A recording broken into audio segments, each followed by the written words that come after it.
Salam Bapak Ibu Saudaraku, salam damai sejahtera. Di mana pada pagi hari ini kita masih dibanguni untuk menikmati udara yang segar, karena begitu besar kasih karunia kepada kita sehingga pada pagi hari ini masih kita diberi napas. Jadi ini Bapak Ibu Saudaraku bukanlah secara biasa, tapi ini adalah satu kemenangan bagi kita, satu anugerah kepada kita jika kita menyadarinya. Bisa saja kita ketika kita tidur, tapi kita tidak akan bangun-bangun lagi. Tapi puji syukur kepada Tuhan di mana pada pagi hari ini kita masih dibanguni dengan sehat walafiat, masih bisa menghirup udara yang segar. Jadi Bapak Ibu Saudaraku, di mana semalam Jumat Agung kita sudah memperingatinya sebagai kita anak-anak Tuhan, sebagai orang Kristen di seluruh dunia sudah memperingatinya. Bahkan Yesus disalib di kayu salib. Jadi Yesus di kayu salib artinya Yesus sudah memenangkan semua umat manusia dari dosa-dosa nenek turunan dari Adam dan Hawa. Jadi di sini kita dilihat bagaimana Yesus sudah mematikan kedagingannya. Di mana kita melihat dipukuli, dicambuk, diejek, diolok, disalibkan, darahnya dicurahkan. Itu artinya Yesus sudah menanggalkan kedagingannya. Jadi situ kita harus mengerti kita sebagai anak-anaknya supaya kita menanggalkan kedagingan kita. Jika kita tidak menanggalkan kedagingan kita, tentu kita tidak akan bisa mengikuti Tuhan Yesus. Tentu kita tidak akan bisa mengikuti jejak Tuhan Yesus sebagai ahli warisnya, sebagai pengikut Tuhan Yesus. Jadi Bapak Ibu Saudaraku, marilah kita mengkoreksi diri kita. Apakah kita sudah mematikan kedagingan kita? Apakah masih kita menghambakan kedagingan kita? Jadi ini semuanya tidaklah gampang.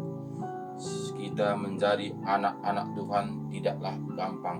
Kita menjadi anak-anak pengikut Tuhan Yesus tidaklah gampang. Tidak seperti dunia mengajarkan. Dunia mengajarkan di sini asal percaya saja. Tapi di sini kita melihat bagaimana Yesus sudah mempertunjukkan dirinya datang ke dunia ini. Dialah Bapa kita. Jadi jika kita mengatakan Dia Bapa kita, kita anak-anaknya, tentu kita mengikuti jejak Bapa kita. Apa yang diajarkannya kepada kita, apa yang dilakukannya, kita satu keharusan melakukannya, karena Yesus mengatakan kepada kita, Yohanes 14 ayat 12, jika engkau percaya kepadaku, engkau akan melakukan pekerjaan-pekerjaan yang aku lakukan, bahkan lebih daripada itu engkau lakukan. Itu kata Yesus kepada kita ketika dia mau naik, ketika dia mau disiksa, dibunuh, disalibkan di kayu salib. Tapi kita di semalam kemarin itu Jumat Agung kita sudah memperingatinya. Bahkan Yesus itu sudah disalib di kayu salib, bahkan sudah bangkit di minggu semalam pagi-pagi. Jadi dia akan mengutus rohnya datang ke dunia ini. Jadi mari kita lihat, baca di di Roma 8 bagaimana Yesus mengatakan supaya kita menjadi hak ahli waris. Jadi katanya sini hidup oleh roh. Demikianlah sekarang tidak ada penghukuman bagi mereka yang ada di dalam Kristus Yesus. Jadi jelas di sini kata Yesus kepada kita, hidup oleh roh. Demikianlah sekarang tidak ada penghukuman bagi mereka yang ada di dalam Kristus Yesus. Artinya tadi hidup di dalam Yesus Kristus itu harus mengikuti sesuai jejak Tuhan Yesus. Jadi jika kita melakukan meninggalkan dosa, meninggalkan ajaran turun-menurun, meninggalkan kebiasaan-kebiasaan kita, kita kembali berbalik kepada Yesus, melakukan apa yang diajarkan Tuhan Yesus, kita akan di sini dikatakannya tadi ayat 1, demikianlah sekarang tidak ada penghukuman bagi mereka yang ada di dalam Kristus Yesus. Tidak lagi ada penghukuman jika kita melakukan firman Tuhan taat dan setia. Ayat 2 mengatakan roh yang memberi hidup telah memerdekakan kamu dalam Kristus dari hukum dosa dan hukum maut. Jadi roh Tuhan itu yang memerdekakan kita. Nah, jadi makanya kita harus kejar bagaimana kita supaya hidup dengan roh, supaya kita penuh kita dengan Roh Kudus. Nah, jadi jika ada Roh Kudus dalam hati kita, bukan dengan kekuatan kita, bukan kehebatan kita, bukan karena usaha kita, tapi karena ada Roh Kudus menuntun, membimbing, mengajari, menyertai sepanjang kehidupan kita sepanjang kehidupan kita, sehingga kita dikendalikan oleh Roh. Nah, jadi kita bisa menanggalkan kedagingan kita. Jika kita tidak penuh dengan Roh Kudus, kita tidak akan mampu untuk menanggalkan kedagingan kita. Jadi ayat 3 mengatakan, sebab apa yang tidak mungkin dilakukan hukum Taurat karena tak berdaya oleh daging, telah dilakukan oleh Allah dengan jalan mengutus anaknya sendiri dalam daging, yang serupa dengan daging yang dikuasai oleh dosa. Karena dosa ia telah menjatuhkan hukuman atas dosa di dalam daging. Dari sini kita melihat Yesus sudah menjalankannya. Anaknya yang tunggal, artinya Yesus sudah menjalankan seperti kita, daging, roh dan seperti daging dan roh adalah hidup di dalam tengah-tengah dosa. Nah, jadi sini kita tarik kepada kita tadi, jelas dikatakannya, sebab ayat 3 mengatakan kepada kita, sebab apa yang tidak mungkin dilakukan hukum Taurat karena tak berdaya oleh daging, tetapi dilakukan oleh Allah dengan jalan mengutus anaknya sendiri dalam daging, yang serupa dengan daging yang dikuasai dosa. Karena dosa ia telah menjatuhkan hukuman atas dosa di dalam daging. Jadi sudah dihukum di dalam daging. Nah, jadi semua kita tahu bahwa Yesus datang ke dunia ini bagaimana penderitaan untuk kita. Jadi itu semua dilakukan untuk kita, dan juga apa yang difirmankannya kepada kita supaya juga untuk kita lakukan, taat dan setia. Jadi ayat 4 mengatakan kepada kita supaya tuntunan hukum Taurat digenapi di dalam kita, yang tidak hidup menurut daging tetapi menurut roh. Jadi kita itu tidak lagi hidup menurut daging, tidak menurut kehendak daging, tapi kita itu hidup menurut kehendak roh. Nah, jadi bagaimana kita melakukannya, bagaimana kita bisa melakukannya hidup seturut dengan roh, itu jika kita tidak penuh dengan Roh Kudus, kita tidak akan bisa. Makanya kita baca firman Tuhan, taati dan setia, sehingga nanti Roh Tuhan akan dimateraikan dengan roh kita ini, sehingga roh Tuhan yang bekerja dalam diri kita ini untuk mengendalikan kita. Jadi ayat 5 mengatakan kepada kita, sebab mereka yang hidup menurut daging memikirkan hal-hal yang dari daging, mereka yang hidup menurut roh memikirkan hal-hal yang dari roh. Jadi sini katakan tadi kepada kita, jika kita sudah ada Roh Kudus dalam hati kita ini, dalam diri kita ini, sehingga kita tidak memikirkan hal-hal dengan dunia ini, tapi kita memikirkan hal-hal kerajaan surga. Karena kita tahu hidup di dunia ini hanya bersifat sementara, hanya singgah saja. Nah, jadi kita bukanlah milik dunia. Jadi bukanlah kita ini penghuni dunia yang kekal, tapi kita ini adalah penghuni surga yang kekal. Nah, jadi kita harus tahu diri siapa kita sebenarnya. Jadi jangan kita dikuasai oleh dunia, mengikuti apa yang diajarkan dunia, tapi kita harus tahu diri kita ini bukanlah anak dunia, tapi kita ini anak kerajaan surga, mengikuti apa yang diajarkan Bapa kita yang di surga. Nah, jadi ini semuanya Bapak Ibu Saudaraku, jika tidak ada Roh Kudus yang menuntun membimbing kita, kita tidak akan mengerti, kita tidak akan paham bagaimana seturut dengan kehendak Tuhan. Ayat 6 mengatakan kepada kita, karena keinginan daging adalah maut, tetapi keinginan roh adalah hidup damai sejahtera. Jadi jelas katanya kepada kita tadi, keinginan daging adalah maut. Karena bagaimana? Keinginan daging ini ingin mau senang-senang, ingin mau pesta pora. Jadi ingin mau menikmati dunia ini tanpa melihat dosa di dalamnya. Jadi itulah ajaran-ajaran dunia. Makanya kita melihat di dunia ini sudah kaya, kurang kaya lagi. Mungkin kekayaannya sudah cukup sampai anak cucunya, tapi masih korupsi lagi. Jadi itu kita melihat adalah dunia. Jadi kita diajarkan Tuhan Yesus kepada kita tidak seperti itu, tapi kita hidup dengan Roh Kudus, hidup memikirkan hal-hal untuk kerajaan surga, bukan hidup memikirkan hal-hal dunia ini.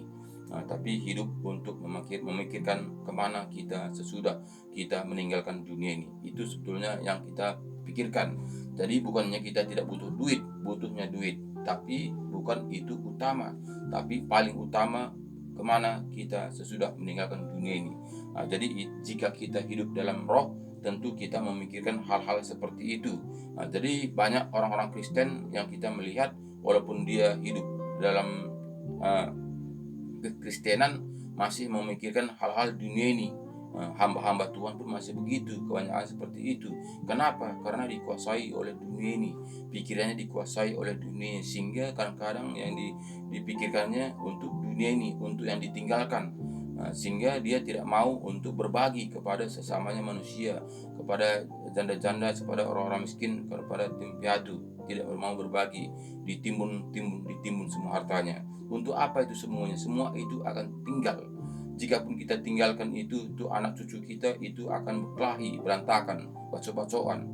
Kita melihat bagaimana orang-orang tua yang meninggalkan hartanya bergelimpangan, banyak hartanya tinggalkannya, sehingga anak-anaknya semuanya jadi perang. Jadi kita meninggalkan anak cucu kita adalah ditinggalkan, itulah harta warisan yang diajarkan Tuhan Yesus kepada kita, supaya anak cucu kita itu bisa hidup damai dan tentram. Jadi hasil keringatnya itu bisa dinikmatinya, tidak egois, tidak mementingkan sendiri, tidak tinggi hati, tidak merasa hebat, tidak merasa angkuh. Kenapa? Karena dia mulai dari dasar, mulai dari nol. Jadi jika kita meninggalkan harta yang berkelimpangan, situlah dia jadi angkuh, sehingga dia tidak memperhatikan lagi saudaranya, sehingga situlah mungkin ada dia 5 atau 7 atau 6 atau 3 dia bersaudara, situlah dia perang, berpisah karena peninggalan orang tua. Kebanyakan saat ini kita melihat perang karena peninggalan orang tua. Jadi ini Bapak Saudaraku, marilah kita kembali kepada firman Tuhan, supaya firman Tuhan ada dalam diri kita, supaya anak cucu kita juga hidup dalam Roh Kudus, sehingga hidupnya damai sejahtera, supaya dia hidup bahagia, merasakan bagaimana hidup dalam dunia ini seturut dengan kehendak Tuhan. Ayat 7 mengatakan kepada kita, sebab keinginan daging adalah perseteruan terhadap Allah, karena ia tidak takluk kepada hukum Allah. Hal ini memang tidak mungkin baginya. Jadi kita melihat kepada mana Tuhan Yesus mengatakan, sebab keinginan daging adalah perseteruan terhadap Allah. Jadi keinginan daging ini adalah perseteruan, permusuhan dengan Allah. Jadi rata-rata manusia saat ini mengusahakan dan berusaha mati-matian untuk yang ditinggalkan, untuk daging, untuk menyenangkan daging. Itu rata-rata manusia yang normal hidup dalam dunia ini. Tapi kita diajarkan Tuhan Yesus bukanlah seperti itu. Tapi kita tadi seperti yang kita bilang tadi, bukannya kita tidak perlu harta. Perlunya kita harta, tapi kita utamakan Tuhan Yesus. Kita ada uang untuk memuliakan nama Tuhan. Kita ada harta memuliakan nama Tuhan. Jadi bukan kita punya harta meninggikan diri kita. Bukan karena kita punya uang sehingga yang dimuliakan diri kita sendiri. Bukan seperti itu. Banyak saat ini karena uangnya dia menjadi raja, dia menjadi bos, dia menjadi yang dipuji orang, disembah orang. Jadi itu sebetulnya bertentangan dengan firman Tuhan. Jika kita punya uang, kita itu memuliakan nama Tuhan. Jadi kita itu membagi yang dibagikan Tuhan kepada kita. Itulah yang diajarkan Tuhan Yesus kepada kita. Jadi itu tidak seberapa manusia melakukan seperti itu. Jadi yang ada pada dia itu dia menganggap punya dia sendiri, bukan itu pemberian Tuhan, karena dia menganggap itu hasil kekuatannya, hasil kegigihannya, hasil pintarannya. Jadi itu rata-rata hampir manusia seperti itu. Jadi jika kita memang mau mengenal Tuhan Yesus lebih baik, lebih dekat, mari kita kembali kepada Alkitab, karena Alkitab ini sudah menunjukkannya bagaimana sebetulnya menjadi anak-anak Tuhan. Bahkan kita sudah mengikuti semalam memperingati Paskah. Di situ kita harus merenungkannya bagaimana penderitaan Tuhan Yesus di kayu salib, bagaimana sebelum dia disalib, disiksa, dianiaya, dicaci, ditunjangi, diludahi, bahkan dicambuk. Itu harus kita pikirkan, kita renungkan. Bukan itu hanya sebagai hiburan saja, tapi kita harus merenungkannya dalam hati kita, bagaimana penderitaan Yesus untuk menyelamatkan umatnya. Jadi itu harus kita berbalik kepada firman Tuhan supaya kita jumpa titik temunya. Jika kita tidak kembali kepada kitab, kita menganggap kita sudah bebas, kita menganggap ini sudah selamat, kita menganggap ini kita sudah pasti masuk dalam kerajaan sorga. Jadi jika kita tidak kembali kepada kitab, kita tidak akan tahu bagaimana seturut dengan yang diajarkan Tuhan Yesus kepada kita, bagaimana seturut rencana dan tujuan dan harus yang kita kerjakan. Jadi ayat 8 mengatakan kepada kita, mereka yang hidup dalam daging tidak mungkin berkenan kepada Allah. Jadi jelas, mereka yang hidup dalam daging tidak mungkin berkenan kepada Allah. Jadi ini sebetulnya Bapak Ibu Saudaraku, jika kita melakukannya dengan taat dan setia, yang seperti kita bilang tadi, tidaklah mungkin mau manusia tidak hidup dalam daging, karena tanggapan manusia hidup kita lahir ke dunia ini adalah untuk menikmati dunia ini secara daging. Rata-rata manusia tidak mau menderita, rata-rata manusia tidak mau capek, rata-rata manusia tidaklah mau disiksa. Jadi itu sebagai anak-anak Tuhan, itu sebagai satu keharusan. Karena kita tahu kita hidup dalam dunia ini adalah numpang. Karena kita bukanlah pemilik dunia, tapi kita numpang di dunia ini sementara. Jadi jika kita sadari kita itu numpang, harus kita tahu diri kita itu tidaklah seturut dengan dunia. Jadi jelas katanya tadi kepada kita tadi, mereka yang hidup dalam daging tidak mungkin berkenan kepada Allah. Jadi jika kita tidak berkenan kepada Allah, untuk apa? Untuk apa kita menjadi orang Kristen? Untuk apa kita mengatakan saya ini adalah anak Tuhan, saya ini adalah pengikut Yesus, jika kita tidak taat dan setia? Untuk apa? Itu artinya kita menyiksa diri kita sendiri, seperti yang kami lakukan tanggal Sabtu semalam, tanggal 16 itu. Di situ kami lakukan untuk bagaimana penderitaan Tuhan Yesus. Kami berlatihan itu 2 bulan untuk melakukan bagaimana penderitaan Tuhan Yesus di kayu salib. Jadi itu kami peragakan, kami buat drama, sehingga tanggal 16 itu, Sabtu tanggal 16 itu kami memperagakannya dari awal penangkapan Tuhan Yesus sampai Yesus disalibkan. Jadi itu untuk mengingatkan kepada kita supaya kita ini sadar, supaya kita ini betul-betul tidaklah penghuni dunia, tapi kita itu penghuni sorga. Karena apa? Karena Yesus yang kita peragakan itu adalah Bapa kita.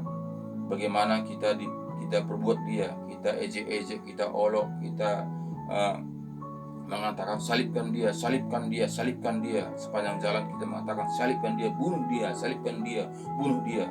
Jadi itu kita mengatakan, padahal dia sendiri disalibkan itu untuk kita, padahal kita mengejek dia. Jadi itu dilakukan Tuhan Yesus. Jadi kita sebagai anaknya, kita juga harus sadar supaya kita bisa seturut dengan kehendak Tuhan. Jadi kita sini ayat 9 mengatakan, tetapi kamu tidak hidup dalam daging, melainkan dalam roh, jika memang roh Allah di dalam kamu. Tetapi jika orang tidak memiliki roh Kristus, ia bukan milik Kristus. Jadi jelas ini katanya kepada kita, jika tidak ada roh Allah di dalam diri kita, kita bukanlah milik Allah. Nah, jadi jika sudah ada roh Tuhan, Roh Kudus dalam hati kita, tentu kita tidak sama seperti dunia. Jika tidak ada Roh Kudus dalam hati kita, tentu kekristenan kita masih sama seperti dunia. Nah, jadi di sini tadi jelas katanya kepada kita, tetapi kamu tidak hidup dalam daging, melainkan dalam roh. Jika memang roh Allah diam di dalam kamu, tetapi jika orang tidak memiliki roh Kristus, ia bukan milik Kristus. Jadi jika kita pun mengatakan kita ini anak Allah, jika kita mengatakan saya pengikut Yesus, jika kita mengatakan saya orang Kristen, jika tidak ada Roh Kudus dalam hati kita, tentu kita bukanlah milik Allah. Nah, itu jelas katanya kepada kita. Jadi ini harus kita mengkoreksi diri kita. Apakah sudah ada Roh Kudus dalam hati kita? Jika sudah ada Roh Kudus dalam hati kita, tentu kita melakukan seturut dengan kehendak Tuhan, di mana Tuhan Yesus mengajarkan kepada kita. Jadi kita itu tidak lagi gampang emosi, tapi kita diberikan hati lemah lembut, penuh dengan kasih sayang. Karena Tuhan Yesus datang ke dunia ini menunjukkan itu, mengajari kita melakukan seperti Tuhan Yesus, tidak mau melawan. Nah, kita melihat bagaimana ketika kita melakukan prahmen, bahkan drama Tuhan Yesus itu, ketika dia ditangkap, dia tidak melawan, dia tunduk saja, bahkan disiksa, dicambuki, bahkan dia juga dibikin mahkota duri, bahkan disalibkan, dia tidak pernah melawan. Nah, jadi itu kita diajarkan Tuhan Yesus kepada kita. Jadi tidaklah cukup hanya kita menonton saja, tapi itu sebagai pelajaran buat kita bagaimana Yesus untuk membela kita. Ayat 10 mengatakan kepada kita, tetapi jika Kristus ada di dalam kamu, maka tubuh memang mati karena dosa, tetapi roh adalah kehidupan oleh karena kebenaran.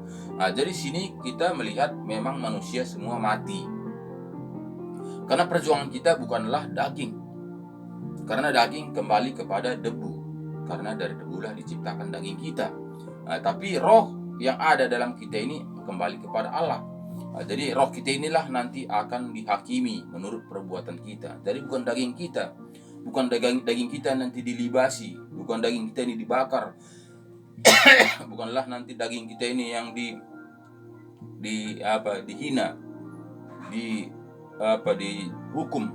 Nah, tapi yang dihukum itu, di sidang itu, dibakar itu adalah roh kita. Nah, jadi memang daging mati karena dosa. Itu jelas katanya kepada kita tadi. Tetapi jika Kristus ada di dalam kamu, maka tubuh memang mati karena dosa. Jadi tubuh kita ini mati kembali pada tanah, karena tubuh kita ini kita pinjam. Masih ketika Yesus Tuhan masih menaruhkan roh kita ini ke dalam daging kita ini, daging ini masih berfungsi, daging ini masih bisa bergerak, daging ini bisa kita pakai. Tapi ketika Tuhan mengangkat roh yang ditaruhkannya ini, daging ini tidak akan bisa berbuat apa-apa lagi, tidak lagi bisa berkutik, tidak lagi bisa berjalan, bisa bicara lagi, tapi daging ini akan mati, busuk, kembali kepada debu. Nah, jadi sebetulnya yang berharga ini adalah roh kita, roh kita ini. Makanya kita harus penuh dengan Roh Kudus, karena Roh Kudus itu adalah roh Tuhan. Roh Tuhan itu disatukan dengan roh kita ini, sehingga roh kita ini menyatu dengan roh Tuhan. Makanya Tuhan dalam Bapa, dalam Anak dalam kita, kita dalam Tuhan. Jadi kita itu menyatu dengan rohnya kembali. Jadi jika kita tidak menyatu, kita akan tidak mendapatkan kerajaan surga. Ayat 11 mengatakan kepada kita, dan jika roh Dia yang telah membangkitkan Yesus dari antara orang mati diam di dalam kamu, maka Ia yang telah membangkitkan Kristus Yesus dari antara orang mati akan menghidupkan juga tubuhmu yang fana itu oleh Roh-Nya yang diam di dalam kamu. Jadi jelas yang diam dalam kita ini Roh Kudus, yang diam dalam hati kita, yang dimateraikan dengan Roh Kudus. Nah, jadi itulah yang membangkitkan kita. Nah, tadi bukannya karena kepintaran kita, bukannya karena Yesus disalibkan di kayu salib, darahnya tercurah untuk menebus dosa kita, sehingga kita sudah menjadi milik Tuhan, sudah menjadi anak-anak Tuhan, sudah menjadi penghuni kerajaan surga. Belum tentu. Jika kita tidak penuh Roh Kudus, tentu tidak. Karena jelas di sini katanya Roma 11:8 ini 11 ini, dan jika roh dia, bayangkan, dengan dia ini adalah roh Tuhan. Dan jika roh Tuhan yang telah membangkitkan Yesus dari antara orang mati diam di dalam kamu, maka ianya Tuhan yang telah membangkitkan Kristus Yesus dari antara orang mati akan menghidupkan juga tubuhmu yang fana itu oleh Roh-Nya yang diam di dalam kamu. Jadi yang diam dalam kita ini.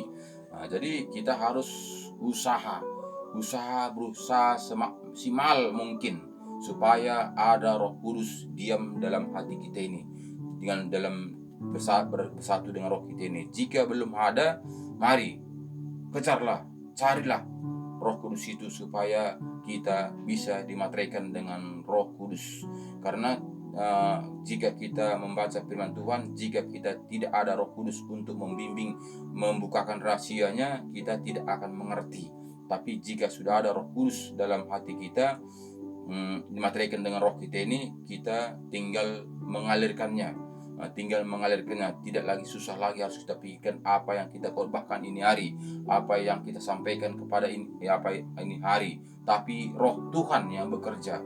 Roh Tuhan yang bekerja seperti yang saya lakukan setiap hari ini. Bukanlah saya pikirkan sebelum saya menyampaikan firman Tuhan, tapi saya mengalir ketika saya berdoa kepada Tuhan, Tuhan akan membukakan apa yang harus saya sampaikan kepada semua penonton di mana saja berada yang saya share firman Tuhan setiap paginya. Jadi itu bukanlah saya atur, bukan saya itu pelajari dari semalamnya itu apa yang hari ini, apa yang saya hari Senin, apa yang harus saya khotbahkan hari Selasa, apa yang saya khotbahkan hari Rabu, apa yang saya khotbahkan Jumat, apa yang saya khotbahkan sampai hari Minggu. Bukan seperti itu. Tapi ketika saya mulai menyampaikan firman Tuhan, kita berserah kepada Tuhan, karena bukan kekuatan kita, bukan karena kepintaran kita, bukan dengan akal kita, tapi Roh Tuhan yang bekerja. Roh Tuhan yang bekerja apa yang kita harus sampaikan kepada pendengar. Nah, jadi inilah sebuah artinya Bapak Ibu Saudaraku, Roh Tuhan ada di dalam kita yang sudah dimateraikan dengan Roh kita. Jadi bukan kepintaran kita, bukan karena akal kita, bukan karena kehebatan kita, bukan karena usaha kita, tapi karena ada Roh Tuhan bekerja dalam diri kita. Jadi itu Bapak Saudaraku tidak gampang. Jika kita tidak melakukan firman Tuhan dengan taat dan setia, merendahkan diri seperti Tuhan Yesus, kita tidak akan penuh Roh Kudus. Tidak akan bisa kita penuh Roh Kudus. Karena apa? Karena kita masih ada ego kita, masih mementingkan daging kita. Itu tidak mungkin ada Roh Kudus dalam hati kita, karena kita tahu Roh Kudus itu suci, Roh Kudus itu penuh kasih dan setia. Jadi ayat 12 mengatakan, jadi saudara-saudara, kita adalah orang berhutang, tetapi bukan kepada daging, supaya hidup menurut daging. Jadi kita ini tahu bahwa kita ini sudah dibayar lunas dengan darah Yesus yang dicurah di kayu salib, yang kita peragakan, yang kita saksikan Jumat Agung itu. Nah, itu sudah ditebus. Dosa kita sudah ditebus, sudah lunas, dibayar dengan darahnya. Jadi ini kita harus tahu diri. Jika kita membeli ayam di pajak sana, tentu ayam itu sudah menjadi milik kita, karena kita sudah membayarnya kepada pemiliknya dengan lunas. Jadi ayam itu terserah yang membeli mau diapai, apakah mau dipelihara, apakah mau menjadi induk, apakah mau dipotong, itu tergantung kepada yang pembeli. Jadi tidak lagi sesuka yang pemilik. Jadi begitulah kita ini. Kita sudah dibeli lunas dari dunia ini, dari penghuni dunia ini. Kita tahu penghuni dunia saat ini adalah si iblis. Karena si iblis sudah dijatuhkan ke dunia ini, menguasai dunia ini. Nah, jadi kita sudah dibeli. Kita sudah beli dengan darah anak domba yang kita lihat diperagakan di mana hari Jumat Agung itu. Nah, jadi kita sudah dibeli dengan harga lunas. Nah, jadi kita harus mengerti, jika kita sudah dibeli dengan lunas, tentu suka-sukanya Tuhan. Kita mau diapai. Nah, jadi tidaklah suka-suka kita. Jangan mengatakan diriku ya terserah aku lah, mau ngapain aku, mau apa yang saya kerjakan itu hak saya. Jangan mengatakan seperti itu, karena kita sudah dibeli dengan harga lunas. Jadi harus kita mengikuti apa yang diajarkan Tuhan kita kepada kita, supaya kita itu betul-betul kita menjadi miliknya. Jika kita masih melawan, jika kita tidak masih mengeraskan hati, itu berarti bukan menjadi miliknya. Jadi itu Bapak Saudaraku, harus kita tahu bahwa kita ini siapa. Jadi ayat 12 mengatakan kepada kita, jadi saudara-saudara, ayat 13, sebab jika kamu hidup menurut daging, kamu akan mati. Tetapi jika oleh roh kamu mematikan perbuatan-perbuatan tubuhmu, kamu akan hidup. Nah, jadi sini kata tarik kepada kita, jika kita masih memperdulikan, berusaha tentang kedagingan kita ini, ya tentu sini jelas kata dari kepada kita ayat 13, sebab jika kamu hidup menurut daging, kamu akan mati.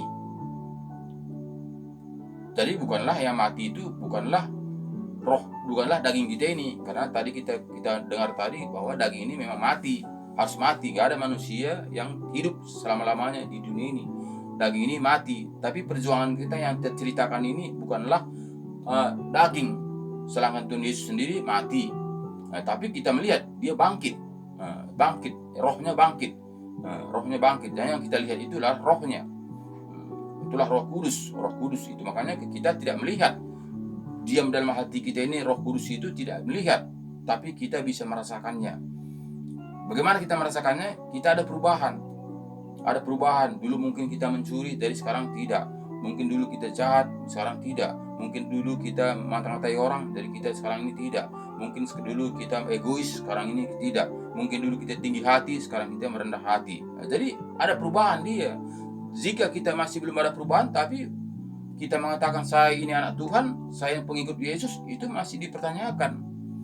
Karena apa? Karena kita diberbalik, hitam menjadi putih. Nah, jadi harus ada tanda-tanda yang kita terima.